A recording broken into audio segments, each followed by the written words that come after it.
नमस्कार दोस्तों, स्वागत करते हैं आपका चैनल विश्व विज्ञान में। पिछली कथा में आपने एक परिचितों की जन्म के बारे में जाना, जिनसे बाद में चंद्रदेव मिले और उन्हें शांत किया। उसके बाद वह आगे मरीषा के जन्म की कथा सुनाने लगे। अनेकों वर्ष पहले कंडू नाम के ऋषि रहते थे। उन्होंने गोमती नदी के किनारे घोर और कठिन तपस्या की। ऋषि की तपस्या को भंग करने के लिए इंद्र ने परमलोचा नाम की एक अप्सरा को भेजा। अप्सरा परमलोचा गोमती नदी के तट पर ऋषि कुंडू के आश्रम के पास पृथ्वी पर उतरी। ऋषि कुंडू प्रतिदिन सुबह की प्रार्थना करने के लिए नदी में जाते थे। कुंडू की नजर मोहक अप्सरा पर पड़ी।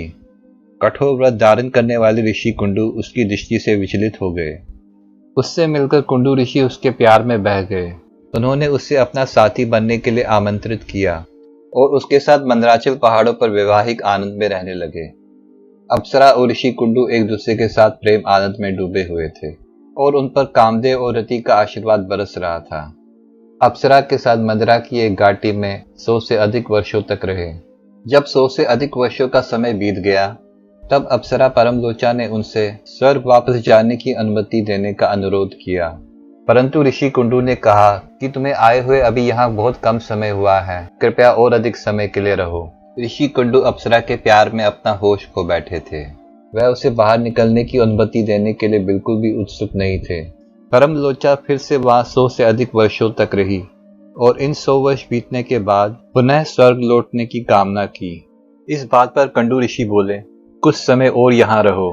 परमलोचा फिर से 100 वर्ष से अधिक वहां रही और फिर से अप्सरा ने स्वर्ग लौटने की कामना रखी। परंतु कंडू फिर बोले, कुछ समय और यहाँ रहो। इस बार भी परमलोचा ने उनकी इच्छा के लिए सहमति दी और ऐसा ही चलता रहा। कई वर्ष बीत जाने के बाद जब कंडू ऋषि को होश आया, एक दिन शाम होते ही वह अपनी पत्नी से बोले, सारा दिन बीत गया है, अब शाम हो गई है। अब मेरी संध्या उपासना का समय आ गया है। मुझे संध्या उपासना करनी है। उनकी बात को सुनकर अप्सरा परमलोचा ने उन पर हंसकर व्यंग किया और उन्हें बताया कि कई 100 साल बीत चुके हैं और ऐसी कई संध्या उपासनाएं असंपन्न हुई हैं। यह सुनकर कंडू ऋषि हैरान और व्याकुल हो गए। उसने अप्सरा परमलोचा के साथ इस बात की पुष्टि की कि उसने उसे सुबह गोमती नदी के किनारे देखा था और उसे अपने साथ ले गया। अब सूरज डूब चुका है और शाम हो गई है। उसने जोर देकर कहा कि उसे उसके सामने सच को स्वीकार करना चाहिए। ऋषि कंडू की अज्ञानता का जवाब देते हुए अप्सरा परमलोचा ने कहा, यह सत्य है कि मैं सवेरे आई थी, उसी तरह कई 100 साल बीत चुके हैं। क्या तुम नहीं जानते कि तुम्हें मुझसे शादी किए हुए 987 साल 6 महीने और 3 दिन बीत चुके हैं। यह सुनकर कंडू ऋषि को क्रोध और हताशा हुई कि उन्होंने अप्सरा के बहकावे में आकर अपनी तपस्या भंग कर दी और जो उन्हें ब्राह्मण तत्व प्राप्त हुआ था वह भी नष्ट हो गया और साथ ही में वेदों का ज्ञान। उसने सुंदर प्रेमलोचा पर अपना रोष प्रकट किया, जिसे सुनकर वह घबराकर हिल गई और उसका अत्यधिक पसीना बहा। ऋषि ने उसे श्राप नहीं दिया क्योंकि उसे इस बात का एहसास था कि यह काम देवेंद्र ने उसे सौंपा है। इसीलिए उसने खुद को ही दोषी ठहरा दिया क्योंकि वह अपनी इच्छाओं पर नियंत्रण रखने में विफल रहा। ऋषि कंडू ने तुरंत परमलोचा को उसे छोड़ने का आदेश दिया। अप्सरा परमलोचा ने देवलोक की ओर अपनी यात्रा शुरू की।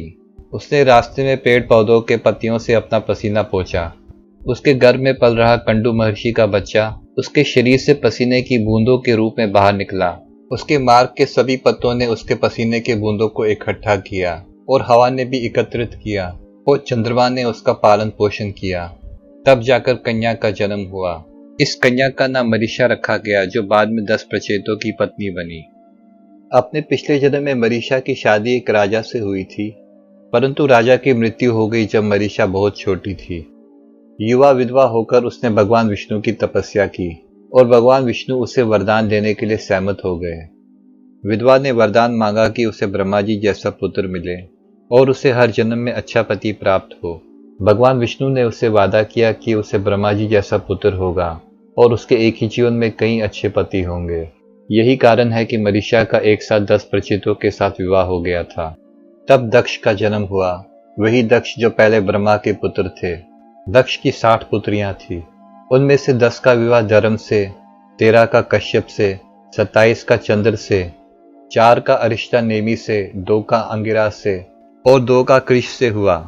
कश्यप से जो 13 कन्याओं का विवाह हुआ वो इस प्रकार थी, आदिति, दिति, धनु, काल, अरिष्ट, सुरसा, सुरभि, विंता, ताम्र, क्रोधवाश, इरा, कद्रू और मुनि।